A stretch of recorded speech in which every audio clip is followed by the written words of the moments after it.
The words still echo in my mind like shattered glass cutting through silence. You just were not built for this. My ex-husband's voice, cold and final, delivered the verdict that would haunt me for years. I stood in our kitchen that October morning, staring at the negative pregnancy test in my trembling hands, the 100th disappointment in what felt like a lifetime of failures.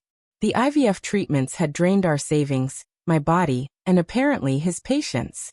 I am Genevieve Holt, and by the time I turned 35, I had become an expert in heartbreak. 2 failed rounds of IVF. 1 devastating miscarriage at 12 weeks that left me bleeding not just physically, but emotionally. A wound so deep I wondered if it would ever heal. A divorce that ended with papers signed in silence and a man who looked at me like I was defective merchandise he could finally return. The whispers followed me everywhere. Family gatherings became minefields of well-meaning relatives asking when I would finally settle down and have kids. Co-workers shared baby photos while I excused myself to cry in bathroom stalls. Even strangers at grocery stores seemed to judge the single woman buying one of everything, no family-sized packages in sight. Too old, they said. Too busy with your career. Too focused on work. Too selfish. But the one that cut deepest, the one that made me question everything I thought I knew about myself, was whispered by my own mother during a particularly brutal Christmas dinner. Maybe some women just are not meant to be mothers, honey. Maybe you should accept that. I believed them. For exactly 3 months, I believed every poisonous word. I threw myself into work with a vengeance, accepting every overtime hour, every weekend project, every business trip that would keep me away from the life I thought I could not have. I avoided baby showers, children's birthday parties, and entire sections of stores that sold tiny clothes and innocent dreams. I convinced myself that career success could fill the void where maternal instincts used to live. But late at night, in my too-quiet apartment, when the promotion celebrations ended and the business achievements felt hollow, that stubborn ember inside me, the one that had survived failed treatments, cruel words, and shattered dreams, refused to die. It whispered a different truth. Not everyone becomes a mother the same way. The turning point came on a rainy Thursday in March. I was leaving my therapist's office, feeling emotionally wrung out after another session about accepting my childless reality, when I saw the billboard. Foster care, be the family they need. Below the words was a photograph of a teenage girl with eyes that looked exactly how I felt. Lost, hopeful, and desperately wanting someone to choose her. I pulled over and stared at that billboard for 20 minutes, rain drumming against my windshield like a heartbeat. That night, I researched foster care until my eyes burned. I read statistics that made my heart break. Hundreds of thousands of children in the system, aging out without ever finding permanent homes. Teenagers especially considered too old and too damaged by most prospective parents. The irony was not lost on me. They said I was too old, too broken to be a mother. Maybe that made me perfect for the children everyone else had given up on. 3 weeks later, I sat across from Patricia Morrison, a social worker whose kind eyes held the weight of too many difficult stories. Foster care is not easy, she warned me, reviewing my application. Especially with older children. They come with trauma, behavioral issues, trust problems. Many placements do not work out. I am not looking for easy, I replied, my voice steadier than I felt.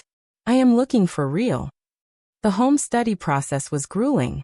Strangers invaded my space, asking intimate questions about my divorce, my mental health, my motivations.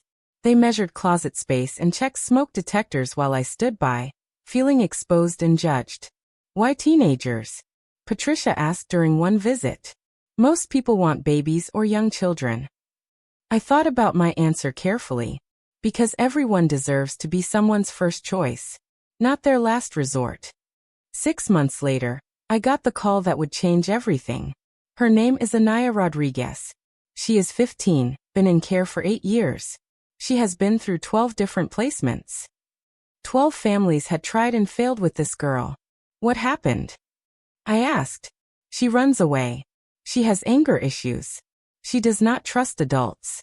The last family said she was. Patricia paused. They said she was impossible. My heart clenched. I knew what it felt like to be called impossible. When can I meet her? Anaya arrived on a cold February afternoon, carrying everything she owned in 2 garbage bags, and wearing an expression of pure defiance. She was beautiful in that raw, unpolished way of someone who had learned to survive by being tough. "Nice place," she said, her voice dripping with sarcasm as she surveyed my living room. "How long until you decide I am too much trouble?" "I do not know," I answered honestly. "How long until you decide to give me a chance?" Something flickered in her eyes, surprise, maybe even hope, before the wall went back up. "I like your kitchen walls," she admitted reluctantly, noticing the warm red paint I had chosen specifically because it felt like a hug. "I was hoping you would." The first week was a battlefield. Anaya tested every boundary, broke curfew, refused to do homework, and screamed at me during a phone call with her caseworker that she wanted to be moved immediately. But she also lingered in the kitchen while I baked, drawn by the smell of cinnamon and vanilla. She carefully straightened the books on my shelves when she thought I was not looking. And late one night, I heard her crying through her bedroom door, not the angry tears of defiance, but the broken sobs of a child who had been disappointed too many times. I did not try to fix her or offer empty platitudes. I simply stayed. "Why are you not giving up on me?" she asked one evening, 2 weeks into our tentative dance of trust. "Because," I said, looking up from the math homework we were struggling through together, "someone needs to be the adult who does not leave." Something shifted that night. Anaya started talking, really talking, about the families who had sent her back for being too difficult. About social workers who saw her as a problem to be solved rather than a person to be loved. About the crushing fear that she would age out of the system with nowhere to go and no one who cared. "I do not know how to be somebody's daughter," she whispered one night after a particularly difficult day at school. "I do not know how to be somebody's mother," I whispered back. "Maybe we can figure it out together." 3 months later, when Patricia called about 2 brothers who needed emergency placement, Anaya was the one who suggested we say yes. "They are going to be scared," she said matter-of-factly. "This house helped me. Maybe it can help them too." Luis and Mateo Vasquez arrived like a whirlwind. 5 and 7 years old, all energy and noise and desperate affection. They had been removed from their home due to neglect and had spent 6 months bouncing between temporary placements. Mateo, the older brother, appointed himself Luis's protector with the fierce dedication of someone who had learned too young that adults could not always be trusted. Luis, barely more than a baby, clung to his brother like a lifeline. They broke my favorite coffee mug within hours of arrival, a ceramic piece I had treasured because it was a gift from my grandmother. As I swept up the pieces, waiting for the inevitable apologies and promises that it would not happen again, Luis burst into tears. "Please do not send us away," he sobbed. "We will be good. We promise." My heart shattered and rebuilt itself in the same moment. "Sweetheart," I said, kneeling down to his level. "It is just a mug. Mugs can be replaced. Little boys cannot." The relief on both their faces was worth every broken dish that followed. And there were many. Luis and Mateo were loud, messy, and completely unused to having consistent rules or bedtime routines. They hoarded food in their bedroom, afraid it would disappear. They woke up multiple times each night, checking to make sure they had not been moved again while they slept. But they also brought joy back into my house in ways I had not expected. Mateo's belly laugh when I read funny voices during story time. Luis's sticky-fingered hugs that left traces of whatever he had been eating on my work clothes. The way they both raced to the window every evening, watching for my car to pull into the driveway. "Mama Jenny is home," became the sweetest sound in the world. Anaya, meanwhile, blossomed in her role as big sister. She helped with homework, refereed brotherly squabbles, and fiercely defended her boys to anyone who suggested they were too much work. "They are not work," she told a nosy neighbor who had made a comment about the noise level. "They are family."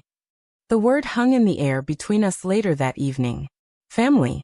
We had become a family without any of us quite realizing when it happened. 6 months after the boys arrived, Patricia called again. "I have a 10-year-old girl, Riya Patel. She has been through some significant trauma, and she needs someone patient. She does not speak much." "What kind of trauma?" I asked. "The kind that makes a child go quiet and stay quiet. She carries a notebook everywhere, and writes instead of talking. Are you interested? I looked around my living room, where Mateo was building an elaborate fort out of couch cushions while Luis helped by knocking down everything his brother built. Anaya sat curled in the corner chair, reading a book for school, but keeping one eye on the boys. My house was chaos. My quiet, orderly life had been completely turned upside down. It was perfect. When can she come? Ria arrived on a school night in October, small and silent as a shadow. She clutched a worn notebook to her chest like armor, and observed everything with enormous dark eyes that seemed to see too much. Patricia had warned me that Ria had not spoken aloud in over a year, not since whatever had happened in her previous placement. She communicated through writing, nodding, and an elaborate system of hand gestures that her previous foster families had found too difficult to manage. "Hi, Ria," I said gently when Patricia left us alone. "Would you like to see your room?" She nodded once and followed me upstairs, her small feet silent on the carpet. I had prepared the spare bedroom with soft purple walls and white furniture, but as we stood in the doorway, I realized how wrong I had gotten it. The room was too bright, too open, too exposed for a child who had learned to make herself invisible. Ria wrote something in her notebook and held it up. "Too big. Would you like to see the other options?" I asked. She nodded. We toured the house like real estate agents, with Ria taking notes and asking questions through written words. She rejected the bright guest room, showed mild interest in the converted attic space, but stopped completely when we reached the small alcove under the main staircase. It had been designed as a reading nook, with built-in bookshelves and a window seat overlooking the back garden. Barely big enough for a twin bed and a small dresser. She wrote, "Like a cave. Safe. You want to sleep under the stairs?" I asked, thinking about how social services would react to that unconventional choice. She nodded emphatically and wrote, "Can watch the door. Can hear everyone." My heart broke understanding what she meant. This child needed to know where the exits were, needed to be able to hear trouble coming, needed to feel hidden and protected. "Let us make it perfect for you," I said. That weekend, Anaya, the boys, and I transformed the alcove into Ria's sanctuary. We painted the walls a soft lavender, hung string lights that looked like stars, and installed blackout curtains she could close when the world felt like too much. Ria watched every step of the process, occasionally handing us tools or pointing out details we had missed. When we finished, she wrote in her notebook and showed it to all of us. "Home. Not my room or my space. Home." The first few months with Ria were a study in patience. She communicated primarily through notes passed across the dinner table or left on my pillow. She did her homework without being asked but refused to participate in class discussions. She helped with household chores, but disappeared whenever strangers came to visit. The other children adapted to her silence naturally. Mateo learned to ask yes or no questions so she could nod or shake her head. Luis drew her pictures and left them outside her alcove like offerings. Anaya appointed herself Ria's translator, somehow understanding the subtle gestures and expressions that constituted the younger girl's nonverbal communication. "She is not broken," Anaya told me one evening after a particularly difficult phone call with Ria's therapist. "She is just careful." 3 weeks into November, I found a note on my coffee mug. "Thank you for my cave." And then, one morning in December, I woke up to find a drawing slipped under my bedroom door. It was our house, rendered in careful colored pencil, with all 5 of us standing in front of it. Anaya stood slightly apart, 1 foot toward the house and 1 foot toward the street, capturing perfectly how she still sometimes felt ready to run. The boys were in the center, arms around each other, beaming with gap-toothed grins. Ria had drawn herself small but smiling, holding my hand. And me? I was in the middle of it all, arms spread wide enough to encompass everyone. At the bottom, in Ria's careful handwriting, "Our family." That drawing went immediately onto the refrigerator, where it stayed for 3 years until the paper began to fade and curl at the edges. But by then, the walls throughout my house were covered with similar artwork, school photos, achievement certificates, and handmade cards that said things like "World's Best Foster Mom" and "Thanks for not giving up on me." The comments from other people, however, were not always so kind. "You have got quite the rotating circus going on there. My neighbor Mrs. Patterson observed one afternoon as she watched all 4 children pile out of my car after a trip to the grocery store. Circus. I repeated, trying to keep my voice level. Well, you know. All these different children coming and going. It is not exactly stable. I looked at my kids, because that is what they had become, regardless of legal technicalities. Anaya was helping Luis tie his shoe while Mateo chased a butterfly around the yard. Ria sat on the porch steps, writing in her notebook, but keeping a watchful eye on everyone. They look pretty stable to me, I said. But Mrs. Patterson was not the only one with opinions. At parent-teacher conferences, I endured pointed questions about the situation at home, and whether so many children from difficult backgrounds might be negatively impacting each other. During family gatherings, relatives made comments about my charity work, and asked when I was going to stop collecting strays and find a real family. The social workers meant well, but even they sometimes expressed concern about what they called compassion fatigue, and warned me about taking on too much responsibility. You are just one person, Genevieve, Patricia reminded me during one of our monthly check-ins. You cannot save every child who needs help. I am not trying to save anyone, I replied, watching through the kitchen window as Anaya taught Ria how to ride a bike while the boys provided enthusiastic, but completely unhelpful commentary. I am just trying to be present. The real test of our family came during the summer when Anaya turned 16 and began talking about what would happen when she aged out of the system.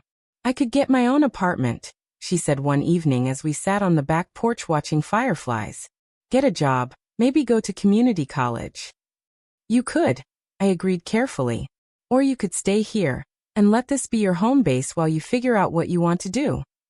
She was quiet for a long time. Even if I am not legally your kid? Anaya, I said, turning to face her fully. Legal paperwork did not make you my daughter. Love did. Time did. Choice did. That does not change just because you turn 18. Tears filled her eyes. The first time I had seen her cry since those early days when she still believed everyone would eventually leave. Can I call you Mom? She whispered. For real? I would be honored. That conversation opened the floodgates for all of us. Luis and Mateo had been calling me Mama Jenny for months, but suddenly it became just Mama. Ria, still mostly nonverbal, started leaving me notes that said Dear Mom instead of Dear Genevieve. We began the legal process of adoption for all 4 children simultaneously. It took 18 months, cost more money than I had, and required more paperwork than should be legal.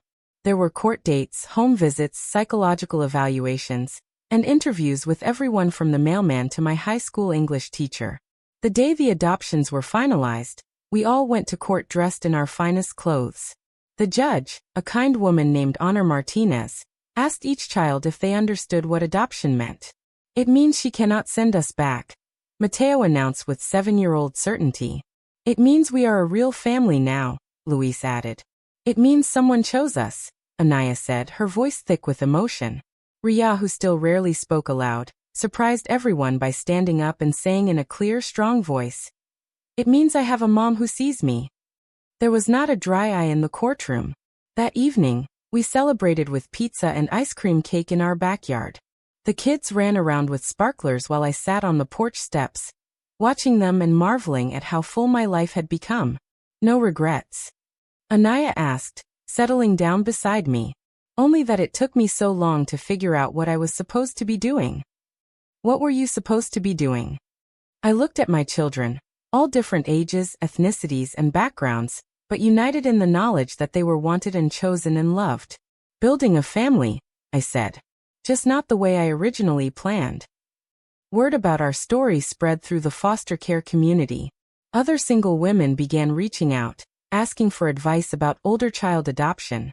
Social workers started referring families to me for support and encouragement. I realized there was a need for something that did not exist. An organization specifically focused on helping non-traditional families adopt and foster teenagers and older children. With Anaya's help, she was studying social work in college by then. I founded Building Families, a nonprofit dedicated to supporting single parents, older parents, LGBTQ+ families, and others who wanted to provide homes for children everyone else had written off as too old or too damaged. We provided financial assistance for adoption costs, support groups for new foster parents, and advocacy for policy changes that would make the system more inclusive. Most importantly, we changed the narrative. Instead of focusing on what these children lacked, we highlighted what they offered. Resilience, maturity, gratitude, and the ability to form deep, meaningful connections with people who truly chose them. Within 5 years, Building Families had helped place over 400 older children in permanent homes. We had support groups in 12 states and a waiting list of families eager to adopt teenagers.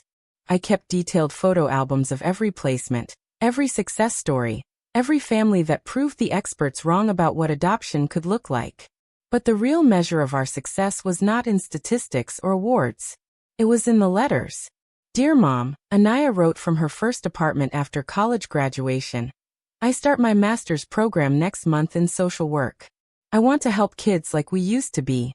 Thank you for showing me that family is not something you are born into. It is something you build, one choice at a time.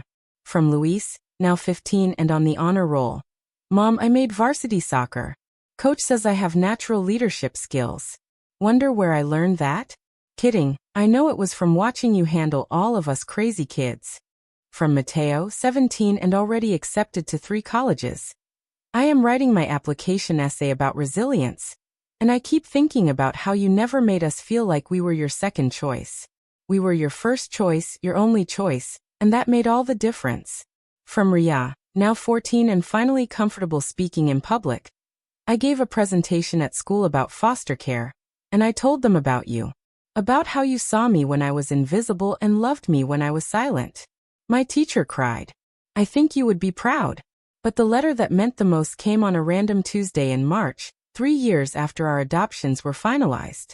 Dear Mom, it read, you did not give birth to me, but you built me. You took a broken, angry teenager who had been rejected by 12 families, and convinced her she was worth choosing. You taught me that love is not something you deserve or earn. It is something you give and receive freely. You showed me that families come in all shapes and sizes, and the best ones are forged in love, not biology.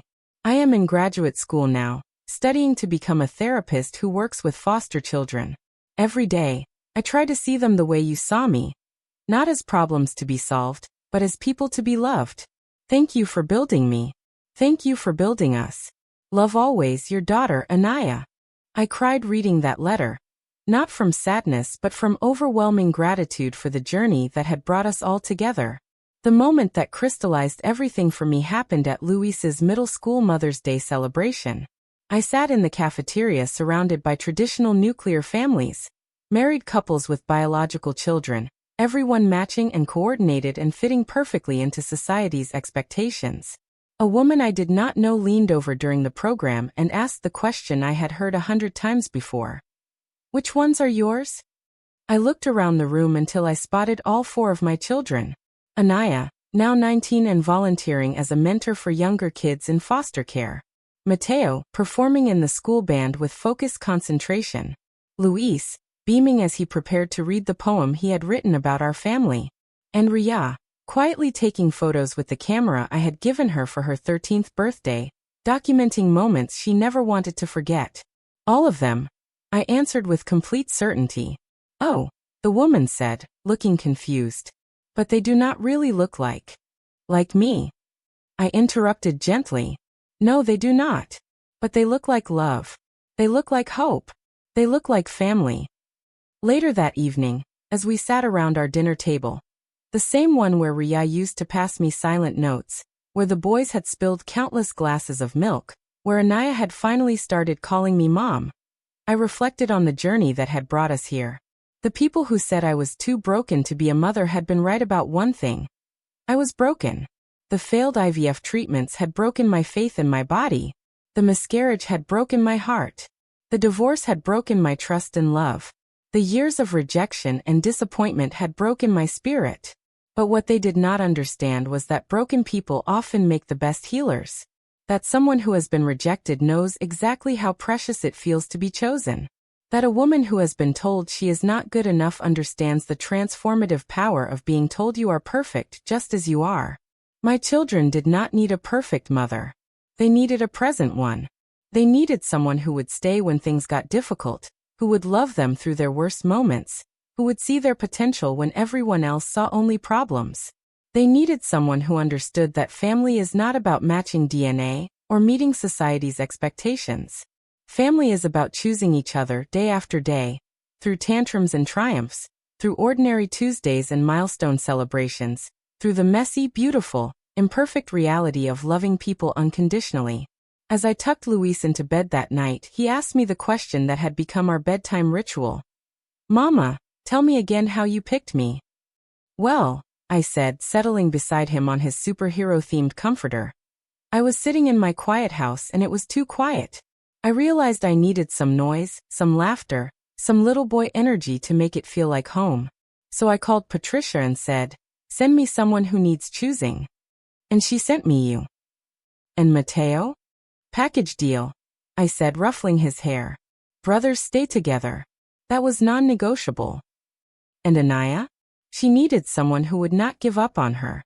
And I needed someone to teach me how to be brave." "And Ria?"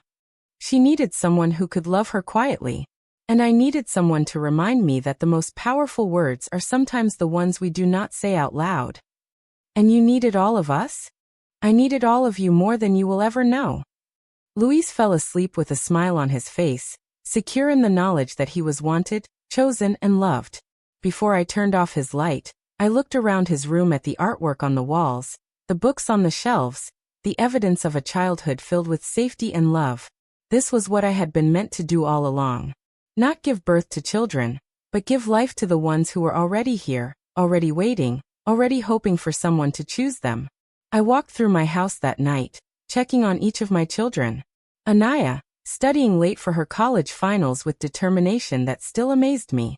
Mateo, sleeping peacefully surrounded by the books he devoured like candy. Ria, curled up in her alcove cave with her notebook beside her pillow, still documenting her thoughts even in sleep. My house was full of noise and chaos and love.